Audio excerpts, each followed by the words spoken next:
me your vision, you got to know how to defend your vision. And I'm going to come with you with some very hard questions. I'm going to snap my finger. And if you can't answer the questions like I'm snapping my finger, you really don't believe in the vision that you have. Did y'all hear me? And hear me, if you're going to be creative, don't just give me another dog and cat day at church. Don't give me another fish and pony day at church. I don't want to wear black and white and red. Can I wear purple and gold? Can I wear silver and red? Come on, talk to me, somebody. We have to learn how to think on the other side of the box and understand the power of colors, what they symbolize, what they mean, whatever it is that you're trying to do, and to make sure that you're making a bold, strong statement.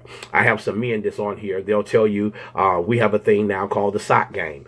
You ain't bad if your socks ain't in point. Y'all ain't saying nothing. We got to go beyond just wearing three-piece suits and custom-made clothes, and you don't have a nickel worth of sense. I want to be creative. I want to have a different perspective when I have ideas. And when I have ideas, I got to come up with questions to ask myself. Because watch this here. If I do not ask, watch this, why this, guess what's going to happen? I'm going to say, why you?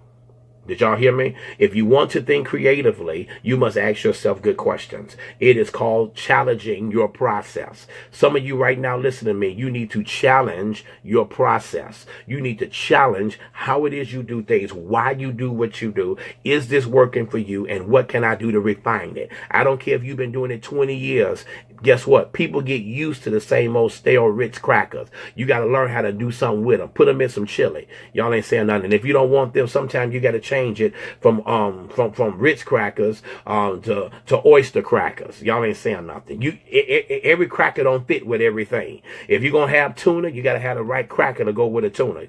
Some tuna. Y'all ain't helping me. You got to understand. We got to challenge our processes. We got to challenge the way we think. We have to challenge the way that we do things, and we want to get better. If you're going to be a good leader, you have to want to get better every single day. If you want to do what God has commissioned for you to do, you cannot just say this has worked for 20 years. It has worked for 20 years, but you ought to enhance it every single year. In 2018, I said it's going to be the year where we're going to make history. I said in 2018 is going to be the year, amen, where it's just not going to be just new. I want to be strategic in my new. Some new destinations, some new keys. Y'all ain't saying that. Somebody here ought to holler new keys. Amen. Some of you need to holler a new house. If you want something new, I want you to type it on the screen right now. One of the things I want new is just not new tangible things. I want a new mindset. I want a new way of thinking. I want a new perspective. I want a new oil put on my life. I want something new, and I don't want it just to be tangible, because hear me, what sense does it make to buy a new house and I'm not going to make the house a home? Why want a new church, amen, but the spirit of Ichabod going to be on the inside of the church? Y'all ain't saying nothing. You have to, and you got to have the right questions. You got to have the right questions as to what it is that you're willing to do. All right. So I'm gonna give you a couple more, and then after that, I'm gonna let you go. Develop a creative environment. Creating an environment. Now, can I say this to you? A new idea is delicate.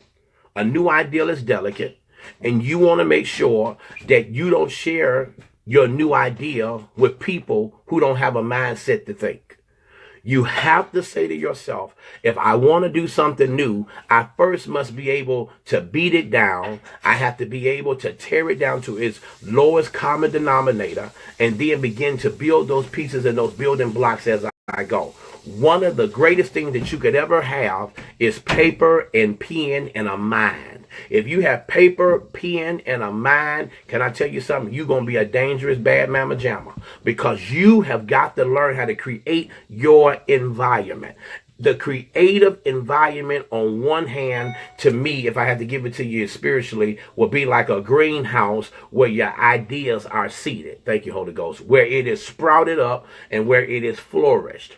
Now, let me tell you, in a creative environment, it encourages creativity. Did y'all hear what I just said? It will create and it will encourage your creativity. And then when you have a creative environment, it puts a high value of trust amongst the people and the team members that you have working in that vision. When I begin to put our Empowerment Theological Institute and Bible Seminary together, I beat that thing up. Now notice, now watch what I get ready to tell you. I had this school for 10 years and did nothing with it. Are y'all listening to me? Had it for 10 years, didn't do anything with it. Why? Because I did not want to just be a school like everybody else. I didn't want to be doing what I wanted to be, a specialty school that really focused in mentorship, dealing with the leadership, and yet still have the school that give you the basics of what you need. The X factor to our school is that we have the Preachers Institute. And having the Preachers Institute, I'm dealing with preachers from all over. I'm dealing with how to be a minister. We're going to talk about the 10 M's of ministry. We're going to talk about the Episcopal process and all the significance of color. All that's in our leadership part. But watch this here. When we also deal with the Preachers Institute, we're also going to talk about how you need to become a better leader, how to become a better person. There's no manuscript. There's no book, that one book that can help you in that regard. But creativity, and please write this down, creativity comes from trust. All right. Creativity comes from trust. And I want to speak prophetically. Hear me. You need to trust your instincts and never hope more than you work. Y'all listening to me? All right. I'm almost where I need to be because I can't be on here too long because I want to make sure that I give you enough meat to last you for the day. All right. In creative environments also embraces those who are creative. Creative people celebrates the offbeat. Did y'all hear me? See, you can't be in time all the time with everybody else. You can't celebrate because you healed one headache. You can't pass out business cards saying that you're a prophet because he allowed you to lay hands and one person got slain. No. You got to learn, you celebrate offbeat. Celebrate not in the beginning, celebrate at the end. All right? And sometimes there are people that are off-centered. You got to know how to celebrate, and hear me, you got to know how you should be treated when you are a creative thinker. I weed out, hear me, I weed out, and I know when to nurture. That's one of the greatest things that I thank God for. All right? I'm getting ready to close right here. I'm getting ready to close. I focus on innovation, not inventions. Focus on innovation, not just inventions. You got to begin somewhere. You got to begin somewhere. You got to be groundbreaking. And when you are groundbreaking, you are willing to let people go outside their lines. If you're going to be a good leader, you got to know how to let people go outside their lines. Now, hear me. You may not like the way they do it. And this is one of the things I share with people. And we laugh about it with folks a lot of times. Here's what I say. I say these words, and I mean it from the depths of my soul. You may not like how I got it done. Long as I got it done. Long as I didn't do it illegally, I got it done. When you are a catalyst, you get it done by any means necessary.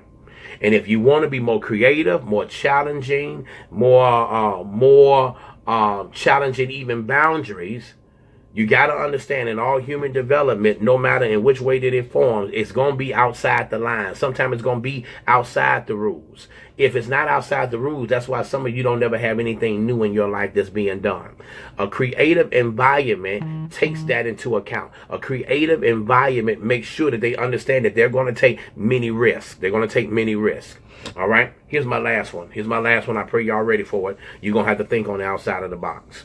You got to think outside the box. You got to think outside the box. And here's the question. Am I willing to work outside my box of limitations so I can explore the ideas and options to experience my breakthrough? All right. So let me put something in action for you, and then I'm going to bid you adieu. I got 3 minutes left, and I want to use them wisely. All right. I want to give you these questions, and I pray that in my heart that you'll receive them prophetically for what you're getting ready to do. Because one of the things, and for those of you that's in vision casting, let me give you a bonus. This is a bonus. I will not talk about this tonight. So you may want to share this onto your page, and you may want to write these notes. If you're going to have great potential, you need to ask yourself these following questions. Why do I like this idea? When God gives you something, you should say, why do I like this idea? What does this remind me of? What is the value of my idea? What happens if I don't do this at all? And here's the last one. In my wildest dreams, what can this idea lead to? Are y'all listening to me? I am getting ready to embark into something big in the next few weeks that I'm asking God for. And every day I ask myself these few little questions. I ask myself, what is the value of this idea? Why do I even like this idea? What is the underlying issue involved with this idea? What does this remind me of? What is the opposite of this idea? Okay, this is what I ask myself. I think about the working environment. I think about what I should do. I think about how it needs to come into play and how it should come into fruition. And hear me very carefully. What is the hardest or the most expensive way to carry the ideal out? Can I tell you something? The hardest way and the most expensive way is you got to get on the grind and you got to make it happen. If you're not willing to make it happen, you're not willing to go all the way to see what it can be. That's one of the things. If fear is knocking you, you'll never go to the end in your creative thinking. You have to take risk. And when you take risk, I'm telling you, it will be one of the greatest things that you'll ever have. A lot of you that's listening to me right now, you have never got to the place you needed to be if you were not willing to take a risk. And when you learn how to take a risk, that's when God's going to do it. I got homework for you. I want you to go Google this. I want you to Google this. It is a poem entitled Risk. And I want you to read that poem. Let that be your meditation for the day. Risk. And when you read it, I promise you it's going to be well. I love every last one of you all. Do me one favor real quick. My girl is on here, Latanya Laws. Amen. I love her immensely. She has been a stalwart. She has been praying very much for her husband. Her husband, can y'all please send her some love real quick? She's standing with her husband, and we're believing for healing and miraculous power. We're believing that God's going to do even greater for you, Lady Latanya, and for your husband. We're standing with that gladiator, and we're believing that God is going to do even more for him. We speak healing to his body. We speak healing all over his body. And we're believing that God's going to do even something even more paramount in his life. This is my time, y'all. I got to go. Amen. I got to go back. I got to watch Kobe's retirement celebration. Amen. And I want to make sure that I can get on my grind. I got to go to work today again. I love every last one of y'all. Go with me. Go with God, and knowing God as I do, he will surely go with you. Pray my strength. Somebody needs you. And I do too. God bless you.